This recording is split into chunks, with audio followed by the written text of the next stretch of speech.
digital display, and it alternates between overall race position and then the 3-digit abbreviation of the driver's names. And certainly it doesn't hurt us to be able to have that for quick reference, but for fans at the track, you see the NIM for Nimkoff, then he's running 6th. For fans at the racetrack, it's fabulous. It really is.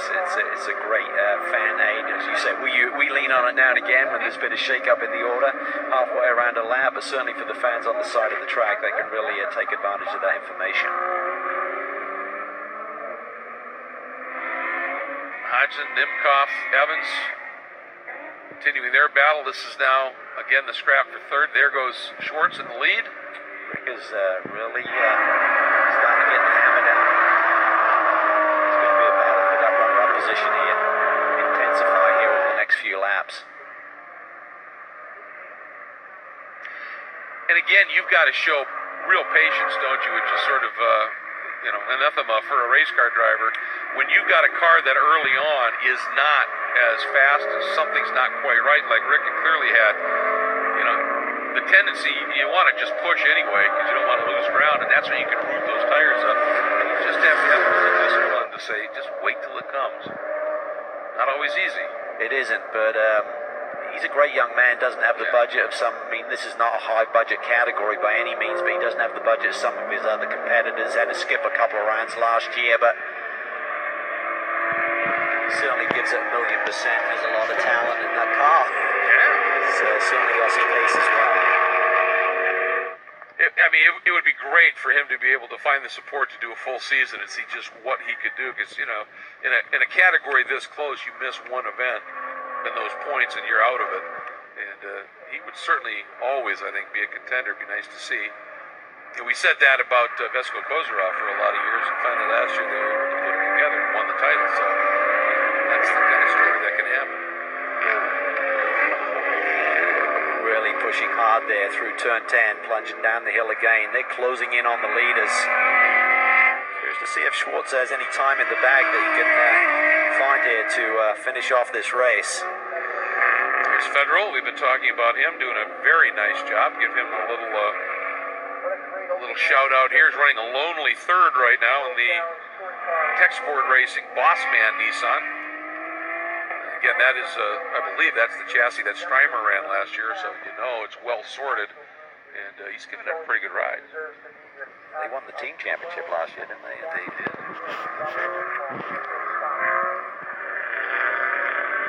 Strymer had a win in that car, so it works for sure, and Federal doing a very nice job. They qualified in the 6th spot, avoided some of the pitfalls early, and has settled into this 4th spot. Bossman men's grooming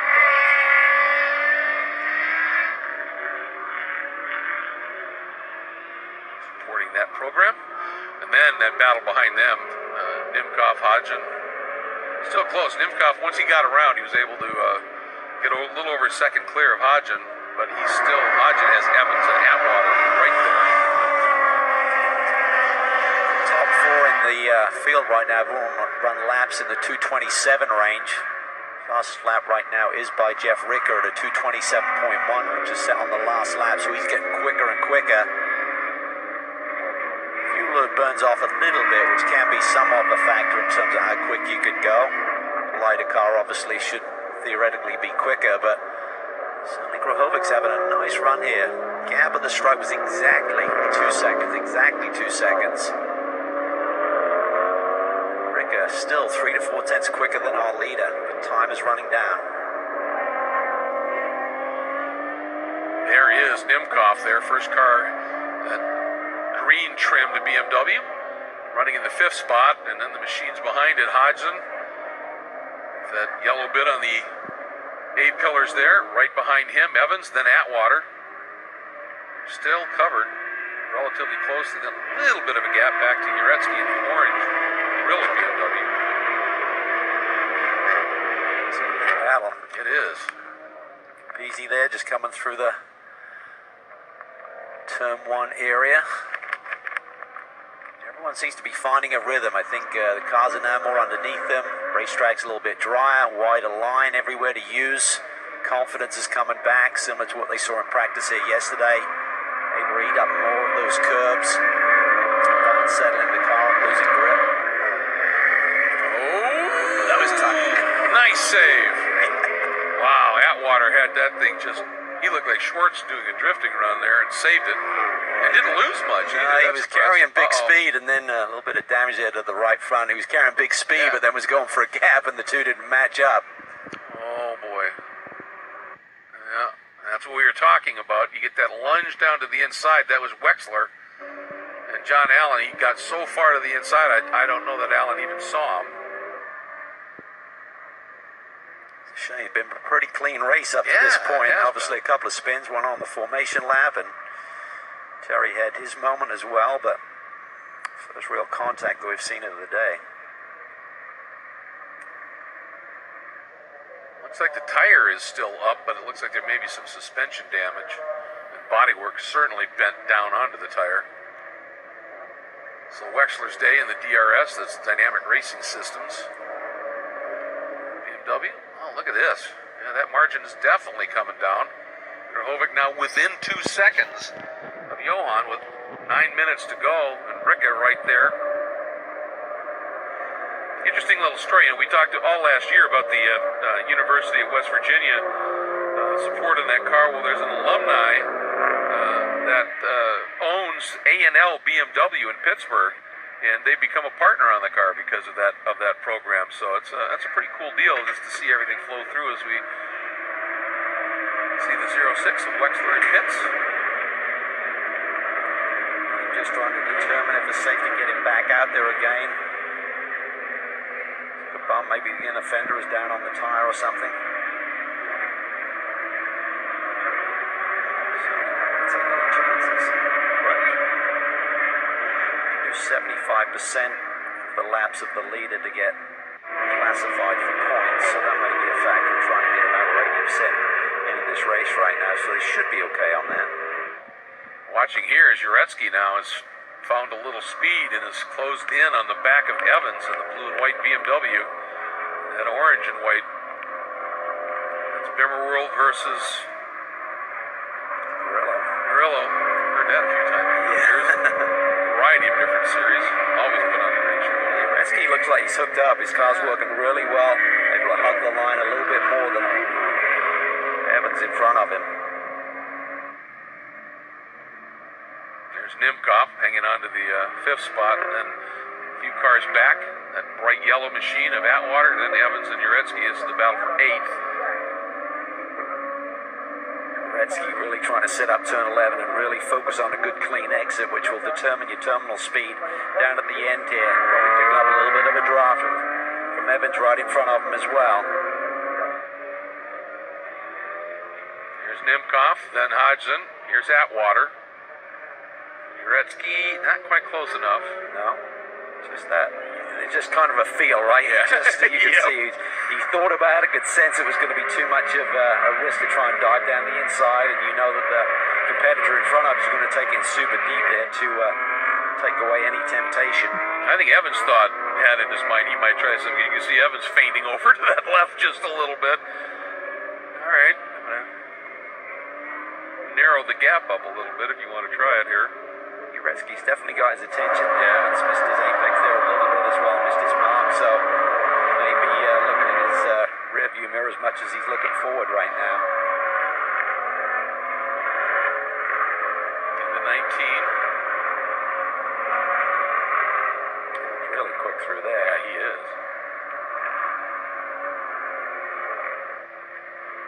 Back up to the front. The margin last time, but I remember we were talking about it was just under 2 seconds. Well, it's 1.2. Yes. Yeah, Grahovic's coming. That is not comfortable margin for Johan. Grahovic is really, really quick. And that's Grahovic's pace because the gap between Schwartz and Ricka in third is about the same. That's Grahovic has just picked it up. He has. The big question, if he came under the attack, did he have anything left in his bag of tricks? I tell you what, this is not a comfortable feeling. We talked about the fact two guys that you finished behind in the championship are not here this year. You come into this round of the championship as he just slides and drifts off turn 11. You know that Johan is kind of thinking mentally like, I should be the guy. I need to go out and make a statement in this opening round of the championship. He doesn't want to give that up to Grahovic and suddenly figure, Oh boy, I got rid of the two main Yeah, antagonist exactly. last year. I've got a new one. But something to consider though is when the M235IR made its first appearance in the Touring Car Championship. Oh, Johan's really struggling there, really wide coming through turn 12. I'm not sure the balance is underneath that race car right now, and if these two guys get duking it out, and Johan has to get defensive and compromise the lines, that will compromise lap time, and Rick could suddenly be there as well. Absolutely. We know he's got straightaway speed, Greg. He could suddenly be making a move down that long back stretch if he gets a bit closer. Absolutely. And what I was alluding to with the Grohovic thing is that he got the M235IR his first championship in touring car a few years ago. So, I mean, he's a factor. He's very fast. A lot of experience in these cars. So, yeah, this is getting curiouser and curiouser. Johan, I love the way he tacks turn 19, really wide and just floats big entry speed. Hovic's good through there though. His car looks to be hooked up a little bit better than Johan's possibly. Now, well under a second now as we hit 4 minutes essentially to go. Rick now is observing from third. He'd like to be in it. Essentially 2 laps to go. See that little bit of debris off there to the left side of the racetrack, been there for most of the day. This is where Johan has to dig deep into his experience. Toby's got a lot of experience as well, so he's not dealing with a rookie behind him. By no means. Just can't afford to make a mistake. He likes to drift, but he just can't afford to make a mistake and open up the door. You can see them really ringing the neck of that car. I like the balance in Toby's car a little bit better just looking at it, Greg. It looks more planted, doesn't it? It does. Toby just searching. Getting the mirrors. Distracted. Just make Johan miss his marks a little bit. Make that little error. Johan way wide. He's going to start to get some warnings for that. He can't do that to defend. Well, and you can see that car started bouncing over those big orange curves, and it cost him exit. And here comes Grohovic. Yeah, he's in the trap. Right there. He is in the perfect place to be looking for a move. He gets to the inside. Schwartz tries to defend. Grohovic has the middle of the road. He has the line. He just needs to control it now. Oh, a touch. That was a touch, and it ends up. And this is exactly what Rico wanted. Yeah, we talked about this with Peter Roberts, the steward who's going to be making the calls on that in track limits. Certainly Johan used a lot coming off turn 11. He had to use it again there. Certainly there's a little rub and he was forced a bit wide, but twice now he's been off the road trying to defend and keep this lead of the race. Not sure much more rope he's going to give him. That's a very good point. Yeah, absolutely. They will give you, as you said, a little rope with a few warnings. We've seen it in years past. We talk about drivers making a position change by exceeding track limits, but drivers can defend by doing the same thing. You see that really wide turning point that Johan is comfortable with. It's almost like he uses that curve to get a little rotation. All right, this should be last lap. Outside the track boundaries again. He's got to be careful. He's got to be careful, otherwise he may be given this victory even if Toby can't take it from him. All right, final lap. And you talked about Rica's straight line. Toby diving to the apex. Rick is going to be close. These guys are hurting their lap time a little bit. Look at this. Rick is right in the mix now. He just needs to really think about where his advantage is down that back straightaway. If he can keep it really close here, focus on his speed through 10 and 11 to set up the exit and maybe take advantage on the run down to turn 12 later in this lap. I'm pretty sure that Johan got a couple warnings because did you see when he started to float wide up at the top of one, he almost parked it to make sure he didn't run wide. Unfortunately, Grohovic was right in that spot, and that's what brought Ricky into the mix. Oh, boy. It is game on. Seriously. It's going to take a lot of discipline. Schwartz has to really hit his marks here. He just needs to position that car where he doesn't open up the door and really focus on a good clean exit. This is Ricker's opportunity to set him up. Jeff needs to really just focus here on getting through this apex cleanly, trying to use that little bit of a speed advantage he has. Looks like he did a nice job. He should start to come at these guys, but there's about 2 to 3 car lengths he's got to make up. He's maybe a bit too far back to make a move. He's got to pick up a heck of a tow if he's going to do anything. He's got two cars knocking a hole in the air for him, so this could be a great opportunity. Grujovic again to the inside, almost a cut and paste from the previous lap. Now, look at Grujovic. Wanted to square up underneath and expected, I think, Johan to maybe run a little wider, Cal. Now he looks to the inside. Look at Ricker taking the big wide attack here. Brilliant. Widening that radius, trying to carry the speed. Is the door going to be open? Is there going to be any touch? Johan so wide again. He's outside the boundaries. And Grujovic got the inside curb hard and launched the car in the air, and Ricker pops to the inside. That door closed. Nowhere for him to go. What can Schwartz do to hang on to this lead? Is there going to be a last corner move down into turn 20? Probably the last opportunity for Grujovic. Ricker, he got through 19 quickly. And I think Grujovic realized, I want to try something, but Ricker's there. Ricker's going to square up underneath. Depends on the exit. Johan, that's what Johan needed. He'll hang on. And Grujovic, by 2 inches maybe, ends up in second. 200ths of a second. Not sure if that relates to an inch or not, but it was 200ths of a second at the stripe. Unbelievable. And you can see Ricker was just referencing what was going on up there. Now the debate will continue. Johan's waving. He's got the win on the road, but I know they're going to be discussing. I'm not saying he was doing anything that he... There was a touch. Evans. Too late. Yeah, Evans and Atwater getting together. Paul Terry, after everything he dealt with, is going to slot through and jumps up into 7th. That move there was what I was anticipating Grujovic may go for. It's a tough one. Typically, there's going to be contact of the other driver defense. We saw there. Someone's going to go for a quick spin. Right. There you see, it's between 80 and 26 that we just talked about. Be under review. Again, big shout out to the 23 of Federal, who had a great run. 6th qualifying, ending up 4th and comfortable at that. And Nimkov completed the top 5. There are your top 3. Just wanted to I'll give a shout out here. Johan said, if you could, just say hi to Dan and Betsy Brown. They are major contributors to his University of West Virginia race program, and they were involved in a pretty serious car accident. He just wanted to let them know that the whole Booster Hall team is thinking about him. So good news and a nice move by this team, and wishing everybody well there. Grujovic heads around. As I'm sure. Great to talk to these drivers and see their opinion Absolutely. of what went on there in the warfare for the win. You know, that's what we see with touring cars so often. You know, that middle part of the race sometimes it's kind of open, just kind of is what it is, and then at the end suddenly it just tightens up and gets fierce. And that's exactly what we experienced. There's the 21 of Allen, looked like he had a little moment. It's like he's got some bodywork damage in the back of that car. Allen does. That's the 2nd car in the frame there. So there may have been a little touch that we missed. Oh, here it is. Aha. Yeah. He went down to the inside.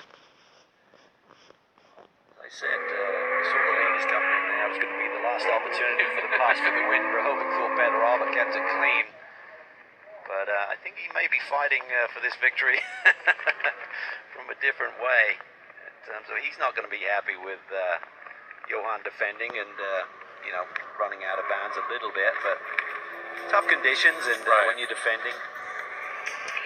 It is, and the way it was described is you take a look at the provisional results here with Schwartz, Grujovic, and Rika comprising the podium, Federal, and Nimkov, the top 5, and then Hodge and Terry. And what a great last lap by Terry after everything that happened to him in that race with cars struggling in front of him and spinning. He literally jumped from, I think, 10th to 7th. And that's pretty impressive stuff, so nice job there. And I'm sure Steve Strymer a bit frustrated after having qualified so well in 4th, having that off on the pace lap, and just could never quite gather it up and put the charge on here. But again, yes, when you think about it, Cal, you talked about, 13 of these BMW M Cup cars, and yes, they went 1-2, but then a Genesis Coupe and a Nissan, 3rd and 4th. So there's still a nice blend of competitiveness here. It's going to be fun, and what a loss. Paul Terry laid down a 26.2. My! That was 1.2 seconds quicker than our winner. Johann Schwartz laid down today, so certainly a lot of potential there for race 2 tomorrow for Paul Terry to display. Yeah, absolutely.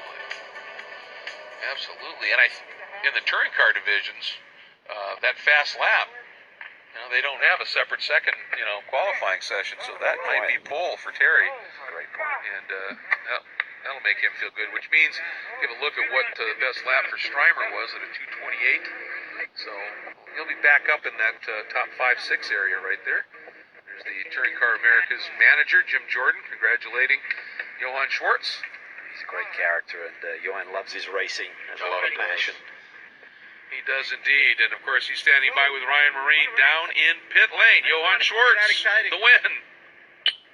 A final couple of laps. Johann Schwartz, congratulations.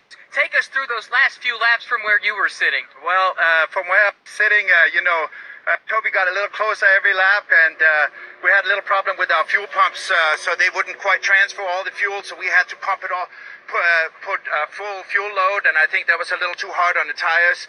So I drove him off, and Toby was able to serve his. Great job. He made a pass and gave it back to me. I think he kind of pushed me off a little bit, realized that. So it's fun to race against Toby. It reminds me of the days that I was out there racing with Carl. I want to thank A&L, BMW, and also my little band that flew out there. That was for Betsy and Dan. Wish them the best. They are going through a tough time right now. So this victory is for you guys. Absolutely. Diamond Creek Water and obviously West Virginia, the students that are now part of the program now have done an excellent job. Put this car in victory lane on the first time out. To be part of SRO now, the first historical victory, so I'm happy about that. Perfect way to start the season. Best of luck with the next one. Thank you very much. I appreciate it. Yeah, and that's one of the attractions here is talking to a number of the team managers in the paddock. They said, one of the great things about this format is if you don't get it quite right in race 1, but you learn, you can tweak it and go out and have a shot at the win in race 2.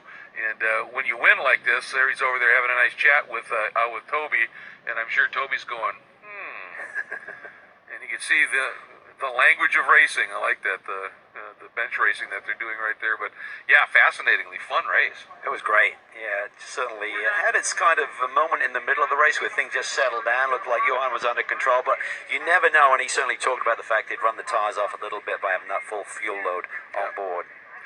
Well, and that's where the experience of a Grahovic to conserve and then have something at the end and not run. But let's go back, take a look at some highlights. Here was Paul Terry, and you see the move, then we see the green. But like you said, that's usually called. And then you see Grahovic right there, the blue nose, trying to get underneath and make the move, and didn't quite get it done. And Ricky, you can see, floated wide, and that changed the whole dynamic early on in this one, Cal. It really did. Ricky just couldn't get the front end on that. Genesis working in the early going. Came back strong second part of the race, but allowed Schwartz to get to the front and try and manage the race. But as he just described, he was struggling a little bit with tire degradation. And then right here, you can see Johan as he was out front, Ricky in second. Watch behind Zulman in the BMW loops at Paul Terry. Brilliant job to just barely tap him, but he stalled the car. Then he had to come back after it. And then this moment, it's big a move big down to lunge. the inside on turn 11.